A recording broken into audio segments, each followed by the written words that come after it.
Yes, thank you, Melvin. Well, first of all, Kuzuko, long story how I ended up in that part of South Africa. It's the poorest province in South Africa. And I wanted to build a business there that was going to be sustainable.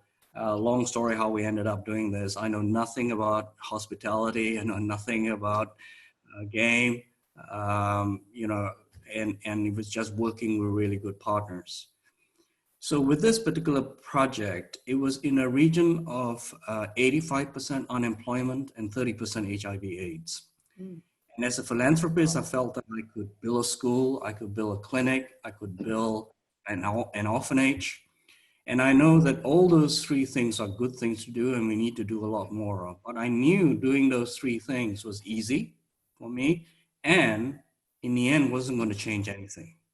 And what was needed was some kind of an enterprise that could catalyze change in that kind of a really poor environment. So the question was this: one, can you take badly degraded farmland and restore it?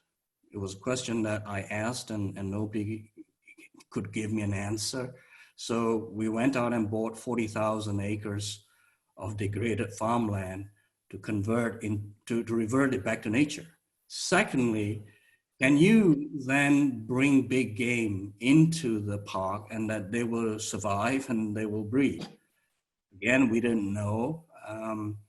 So for the first time in 150 years, we brought back elephants and lions and cheetahs into that part of South Africa, and to prove the case that you can restore the land and that these animals will breed. And then thirdly, can you build a five-star lodge on it and use ecotourism as a way to fund the whole program? Otherwise, it just becomes a charity. Again, we didn't know. It was in a rural area and it was just uncertain. Well, we built the lodge and just prior to COVID, we've been profitable for the last few years through the ecotourism that's able to fund a whole bunch of other activities. And then another question we had was, can you hire and train these disadvantaged young people to serve at this kind of a level? Largely European guests. Most of our guests are from Germany and from the UK and from Scandinavian countries. So a really high standard. These are kids who are largely AIDS orphans. Parents died when they were young and have to, you know, grow up very, very quickly, very little education. Can you train them? And the answer is yes, but you have to be very patient. You got to accept that some of them will fail, and you got to be patient in terms of training them. So that was really the Kuzuko story, and what we've learned from that is we've been able to use an enterprise approach to catalyze economic change with the largest employers there. It's the largest private investment in that region. So we contribute the most to the local economy every month. So that's what is catalytic.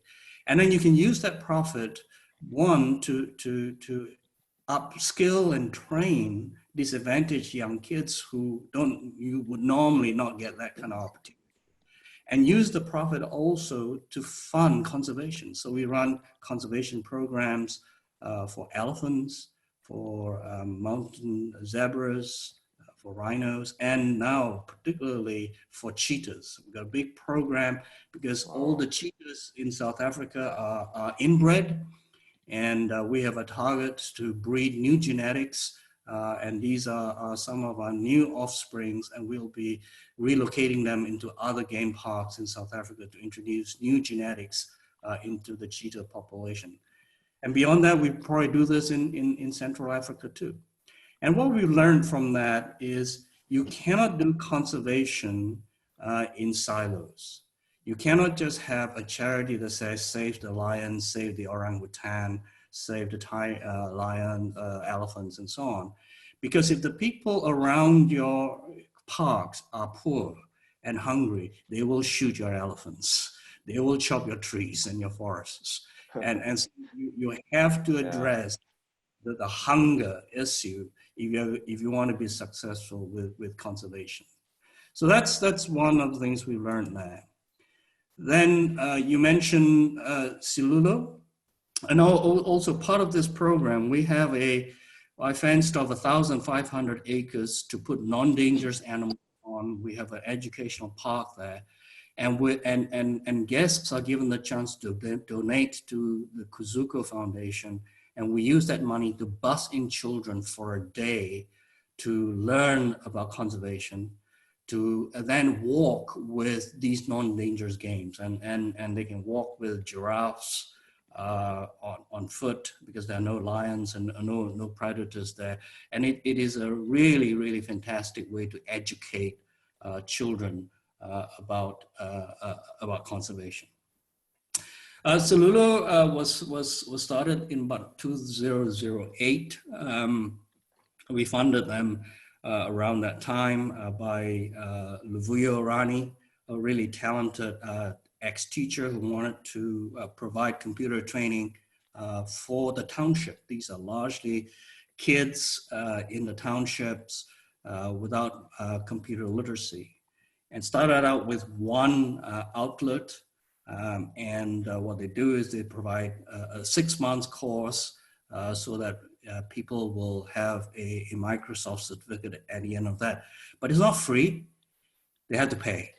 And what is really interesting is that if it's free, people tend to just turn up for the first week, second week, and then they drop out. But if they pay, they'll come, right? So this is really, really interesting. Well, this model is now expanded, and there are now about 42 outlets now in 2 of the provinces in South Africa, educating over 20,000 these graduates to become computer literate. Once they're computer literate, they have a better chance of a higher paid job. So because even if you're now a waiter in a restaurant, you need computing skills to handle the touch screens, the credit card payments, and so on. So this is really really important program. It's one of probably the fastest growing computer training centers in the townships in South Africa. And the last one is Bridge International Schools. We invested in this school in about 2009. The basis of this school is to how do we provide affordable education to the poorest of the poor, right in the slums. And what we really did was really just to use technology. So all the lesson plans are on these tablets,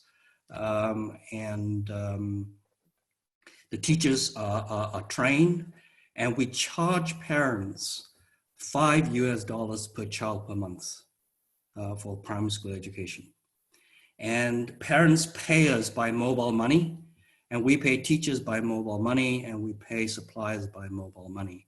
And in fact, what we're doing is cutting out the back office costs. So there's no paperwork involved. The lesson plans are all on tablets. And that's how we bring the cost down to $5 per child per month. Started with one school in 2009. Today we are over 5,000 schools. Wow. We have over 700,000 kids in our schools every day. And the way this has been scaled up is really to do public-private partnerships with governments, taking over some of their failing schools, putting in some capital to renovate their schools, and then bringing in this IT platform of learning and teaching. And because it's all IT-based, digital-based, we can test our children fairly regularly. When we were just 400 schools, we used to test them once every week. So every week we knew what was happening with the children. And the data gets downloaded into an educational team in Boston who do all the analytics, who then improve the curriculum. Questions like, what's the best way to teach English to Swahili children? What's the best way to teach algebra? What's the best way to teach geography? And because we are a big enough cohort, We can have one group teaching in one particular way, and then we monitor and decide which is the fastest, most efficient way. And so it's expanded. We built pretty basic schools, as you can see. Reminds me of my first school in rural Malaysia, because I grew up there too. And my first school in rural Malaysia was just like that. No windows, so that when it rained, you had a bit of a shower. And these kinds of schools that we should still build. It just shows that it's not about the infrastructure, it's about the teaching, it's the content side, and we should be investing in that. One of the reasons why our schools are successful is because we pay our teachers on time. One of the problems with government schools that we have in Africa is that teachers don't get paid on time. And consequently, teachers are absent from class for between 45 to 55% of the time. And even when they come to school, they're demoralized, they're disillusioned, they're tired. And by paying teachers on time electronically, no excuses, no saying, oh, the check is in the post. It just changes the morale, and therefore our teacher absenteeism runs anywhere from 1 to 2%. And we have a big teachers training program. At any one time could be training about 1,000 teachers. So there's always a replacement teacher somewhere. But in terms of output, it's easy to measure. You know, we know how many teachers we have, we know how many children we have. The big challenge now is not actually educating the kids. The big challenge is how do you feed 700,000 kids every day? That's the big challenge. By the end of the year, we have a partnership now with Andhra Pradesh schools. We'll be taking over several thousand schools there. We'll have 1 million kids in our schools every day. How do you feed 1 million kids every day? That's actually the logistical challenge now that we have. So an amazingly talented management team to have built something of this scale. So, you know, unless we, as Veronica and as Jane has said, unless we break this educational roadblock and smash through that for these kids, you know, countries are always will remain poor, family will remain poor, and we need to find more and more creative ways. It was so exciting to hear from Veronica and Jane about what they're doing in terms of children's education. So this is an amazing journey, talented team led by Shannon May and Jay Kimmelman. When we invested, we thought if they can scale to 100 schools, that would be great. But right from day one, they always had a vision: 1 million children every day in the school. So they're on course.